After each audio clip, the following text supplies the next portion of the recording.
In today's What Matters segment, my guest had one goal: to buy only from black businesses for an entire year. But what started off as an experiment became an important lesson in the choices we make as consumers.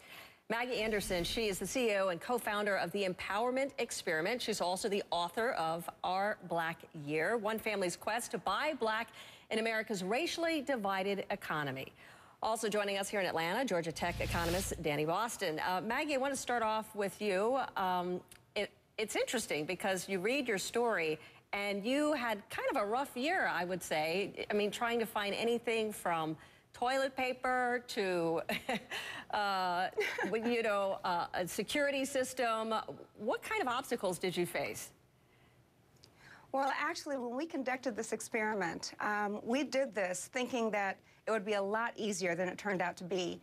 We just wanted to put a little bit more of our money into underserved black communities, and we thought that it was just a matter of awareness. We assumed that just like in every other community, there would be black-owned grocery stores, department stores, hardware stores, drug stores, places where we can buy stuff for our kids. What we found was that was not the case, and that in many black communities, those stores do exist, but they're not owned by the local black entrepreneurs. So what results is that the hard-earned wealth of those consumers in those communities exits the community, and that leads to the high unemployment and a lot of the social crises that my people suffer from disproportionately. And so it was a tough experiment, but what we learned was that if we can find those few quality businesses that we do have and support them, we can really create some economic power in our community and start to turn these job numbers we're talking about around. And give me a few examples here, because you had to travel pretty far just to find groceries. Oh, yeah. You talk about how sometimes your husband was kind of hungry, waiting for the food. I mean, what did you actually go through? Couldn't find first.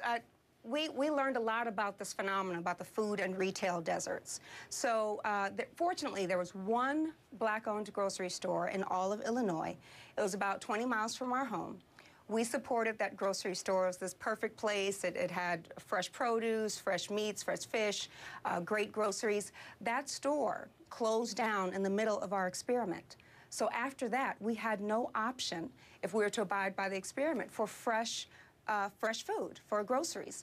So we had to basically live out of gas stations, convenience stores. So my children were eating Cheerios for dinner and bologna and fake fruit punch. We couldn't find toys for our girls. So for that year, we got books. We got books from African-American authors, and we found black-owned bookstores. But toys we could not find. And we couldn't find milk. Wow. Yeah, it was pretty bad. It's kind of hard to believe when you think about that. Sure, and this has become really an empowerment experiment.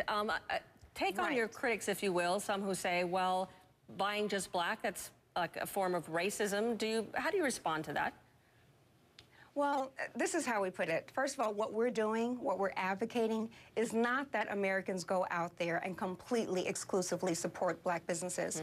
The truth is that $1 trillion is what we represent in buying power in this country, and less than 3% of that makes its way back into the black community. That's why we have high unemployment. That's why our schools are underfunded, and that's why our kids don't have local role models to look up to like we used to have. The other fact is that black businesses are the greatest private employer of black people. So I do this because I need those businesses, because those businesses are going to counter unemployment in my community. All right, Maggie, what we're advocating is no different from buying American. Okay, we got to let Danny jump in here. She brings up a number of important points here, but first of all, talk about the state of black businesses during this time, the recession and the economic recovery. Are they disproportionately going out of business and suffering, and what can be done? Well, not disproportionately, but it is a struggle for those businesses, black businesses and Hispanic businesses. We do a national survey of those businesses. Now, up until the recession, black-owned businesses outgrew the businesses of every other group, but they've been challenged as a result of the recession in terms of the cutbacks in employment. They've had to cut back about 25% of their workforce, but that's happened really across the board. And explain to us, too, how the African-American community is actually buying and spending its money. I understand that 6 cents on every dollar goes to black-owned businesses. That's very small. Right, that's small. That's what our surveys show. Based on a national survey, we found that 6 cents out of every dollar that blacks spend goes to black-owned businesses. Now, that's from consumers, but you also have to keep in mind that there's other purchasing that takes place among black businesses from black-owned businesses.